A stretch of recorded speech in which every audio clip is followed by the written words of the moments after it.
Do you think all of this is going to change? Because you see, the NSE is going to be working with Convention on Business Integrity. From all indications, they're going to be going according to what is international best practice in terms of corporate governance reporting standards. Are we going to see an improvement in how companies, financiers, for instance, and the rest of them will improve their business? Yeah, if we adhere to, like I told you before, is just on the mind.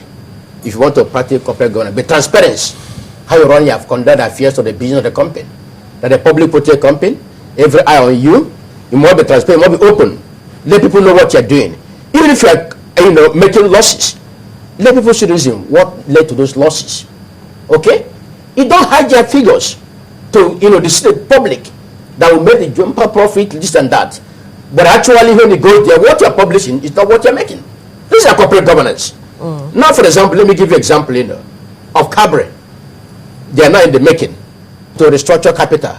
I've called Oscar several times over issues. You send people as an observer, including SEC, including Nigeria Stock Exchange, as an observer in those core meetings, either AGM or court order, you should be able to have the feedback from those people who sent on the field or the report. What was the shareholder reaction on such meetings? I called him several times, Once he picked my call, I traveled to Davos, whatever, But I've gone there several times to see me when the appointment to me. You have never seen me. And I told him the MS is playing double standard. We're talking about corporate governance now. Let me just naked them. When they talk about corporate governance, the issue Cabre adopted, no shareholder approve such, The few that left, the whole were filled to the brim. Ask questions. And people stayed, they walk out. I let them walk out. None of all of us, additional, that came there, we moved out in mass at the Federal Palace. And did you... But has MS called? Did you complain? Okay, you said I complained to them. Have they called for that report, what transpired? MS, said the same thing. And I confronted the two ladies that were there. I said, look, take your report. And also when this thing comes up, you must explain. Some of them have submitted their report. Mr. Okeze, everybody is entitled to time to find out the issues. They don't preach. They don't adhere. Mr. Okeze, can I make my point, please? Yes. Thank you. Everybody is entitled to time to investigate whatever claims or aspersions are cast on the company. And I'm very sure that's what the NSE and the Securities and Exchange Commission is doing. They have to investigate, because you see, this is investors' monies that we're talking about. Investors' monies are put in these companies. Mr. Iteboje, do you have something to say? There's something we should understand. Okay. As shareholders, there are major shareholders and there are minor shareholders. Issues are discussed on the floor, and the minorities have their say, and the majority have their way.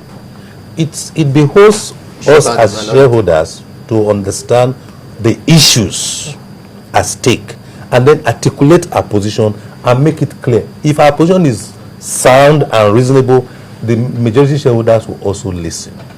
And if they don't listen, the regulators will listen. Of course. The issue is whether our position is tenable. If our position is just to threaten or to create chaos, it may not be tenable. And then even if the regulators fail, the shareholders still have a recourse to the courts. You have the IST. So as far as I'm concerned, like you were saying, the NSE has its rule, and it's playing that rule. Now, when you talk about the code that they are bringing out, it will help even the shareholder, it will help everybody, because now the corporate governance code, if they are not practicing it, the alliance with the that company, Convention on Business Ethics, will ensure that they comply. Because they are in the public domain, they will publish the issues, and they make it so transparent that if you do not comply, you are not doing yourself any word of good as a business enterprise. Because people will see you all over the world as a company that is not ethical. And once that happens, you have problems. And you see, again, and this is why I always come back to the shareholders, whatever decision is taken by the NSE or by the companies that are involved, it is the shareholder that will suffer. And so the shareholders must understand this and play their role very well. Before things get out of hand, they must monitor, they must ask questions and make sure that the companies are complying. If a company doesn't comply and you suspend that company, who is going to suffer? It's the shareholders. Which is the reason why I guess the NSE has been doing what it has been doing. Yes. We have noticed that companies have actually been closed down, and it's because of reports that get back to the NSE that, these companies have been defaulting in certain areas, and so the NSE goes to investigate before they carry out whatever actions that they carry out. Was launched in 2007 by a Faki regime, which was also a stockbroker before he appointed DG of SEC. What needs to be done, because they should not duplicating corporate governance issues, is enforcement. But the corporate governance issues changed from that time and now. It has not changed. There's nothing changed. So nobody's to launch it at the corporate governance, there's nothing new about it. No, it's just a collaboration. Existing one, it should be enforced. But you see, at that time, was there collaboration? Right now, they're collaborating with this convention of business integrity. That the operator adhere to it, and see the enforcement. This is what because NSE has one way of enforcing. Yes, If you do not comply with the regulations of the NSE, there's only one of two ways: either you are suspended or you are expunged. Yes. And you see, but where consulting most? No, in doing when they're that, not getting the listing fees. In doing that, you see, that's why they suspend. In doing that, shareholders blame. But whatever the company suffer, shareholders for it, it's not their business. A lot of times things go on and we don't totally understand. But like Mr. Itegboji has actually said, that there are things that the NSE has to do as a regulator, and it does. It becomes the responsibility of the shareholders to ensure that they monitor their companies and find out where they are going wrong and go to report. And they only have to criticize at the AGM once in a year. It's not but you can't go. Without into the company, you can't find out what's going on there. But you can go to the NSE to do what? Yes, the NSE. They have a duty as shareholders to go to the chairman of the board to do what? To ask them questions, to make your case. And who validated information for you? Let's put aside the corporate governance rating system for now, and we'll still get back to it, I'm very sure. The NSE has just been admitted by the Intermarket Surveillance Group. What does this mean for the market? Internationally, people have always looked at the Nigerian market as a closed market, not transparent enough and all that. But with this admission, it means that we are open to the world. The NSE is very open and is transparent, and then the world can look at it from outside and say, yeah, they are doing it right or they are not doing it right. And then the NSE can correct where necessary. So it means that we are no longer an isolated group. We are in the world. And also it's a step towards being admitted into the World Federation of Exchanges. So just, Mr. Kese, do you see this raising investors' confidence in the Nigerian capital market? Because the world they're looking at Africa now, and when the world are looking to invest in Africa, Nigeria is the destination. We talk of African continent, Nigeria is destination. So if you want to, grow the capital market, we have to build the surveillance. We have to build the searchlight, including the companies and the operators, to do things right. That's also in line with the corporate government we're talking about, so that you are open, transparent in what you're doing. The world are being light on you. So if you're doing things hiding under the table, then you shouldn't be doing it. We've been talking so much about the equity markets. Now let's look at the bond market. Recently, the Securities and Exchange Commission says it will tighten requirements for bond issuance by states to ensure that outgoing state governors don't leave a mountain of debts for their successors. What's your take on this? That's good, because you see, you are mortgaging the future of a whole generation or two if nothing is done to tighten that. And with SEC coming and say, look, before you raise bonds for whatever thing, it has to be very, very clear that what you are going to use the money for is there and is sustainable, and so it's not something that is going to be abandoned just because you've left power. So with that in place, I look forward to a situation where companies or states will not just come raising funds for the sake of raising funds.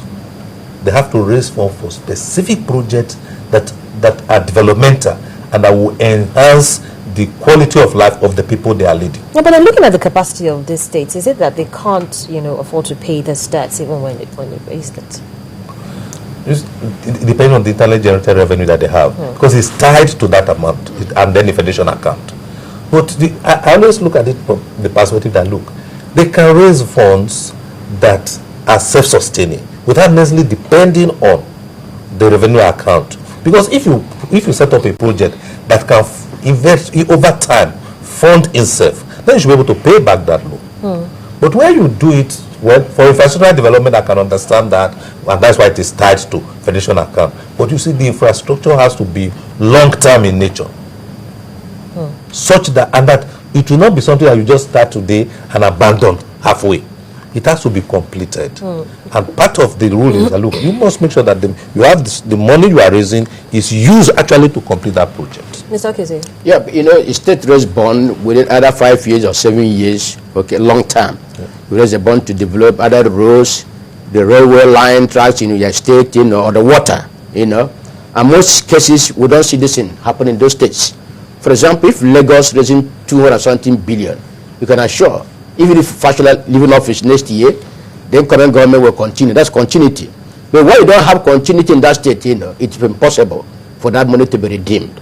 Because another incoming governor will not say, okay, I don't see anything on ground. Because if you are providing the water, there must be water flow in that state. There must be road people can see visible. This road can last up to 5-10 years period before deteriorating. So the governor can now say, okay, fine. If this is on ground and the purpose of raising this bond have a channel in that area, you know, we can still continue to establish those bonds. Okay. Because the government's a continuity. But when you are disconnected, and then incoming government would say, okay, fine, I didn't do, we don't have another parties in power, they cannot do it. So what SEC is doing is right to stop them raising. Most of them that are completing their tenure, they should not be raising money. Exactly. So that because at the end, you know, they will not pay this money. So they will not sell this bond. The investor will suffer for it, you know. So if you are not telling that this is a project you are doing, let's see that project be visible in that state, you know. Like, for example, you know, my own state, you can't talk of Cochin Airport.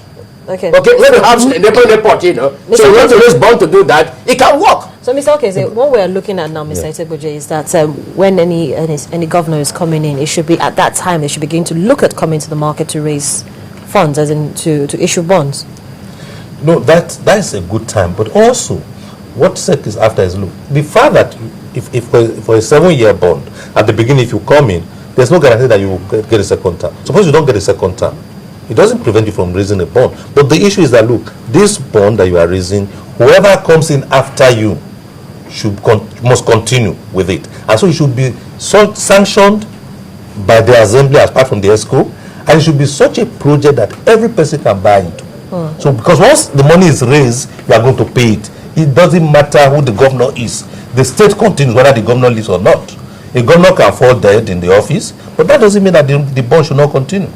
So the key issue is that, look, it should be so streamlined and structured that it meets all the requirements of SEC. And if it meets all the requirements of SEC, there should be no reason why another party or governor should refuse to pay the loan. We're still talking about building investors' confidence. The Securities and Exchange Commission has finally approved the rules for Investors Protection Fund.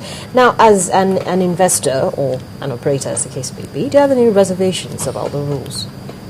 I don't have reservations. I only have problem with implementation. Because we've always had Investors Protection Fund in the NSC over the years. And a lot of crises happened.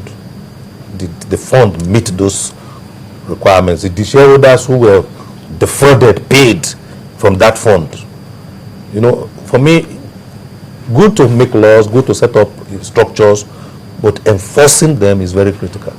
Mr. Okeze. Yeah, you know, I said it last time, you know, is implementation and creating awareness to those that are concerned, you know. I was listening to Nawe, you know, that I received some applications, about 100, I don't know, 200, whatever, you know. The committee scrutinize those things, people involved, and pay them. Yeah. Okay? That's it. MSC is not to control their money. They must, their assembly committee, chaired by Jamel Onosode, a tested man, you know, and other committee members, they should give them a free hand to manage those funds, you know. Because those funds are not in their name. MSC is just a custodian of that money, you know. So that when those cases arise, the losses come to settlement, you know, they should look and verify and pay them. That's what the money is there for. That also encourages investors to be in the market. That when it's not in a loss, NSA cares to reduce those costs of loss, you know. Well, thank you so much, gentlemen, for sharing your thoughts with me this morning on the program. It's been an interesting conversation. Thank you. Thank you very much.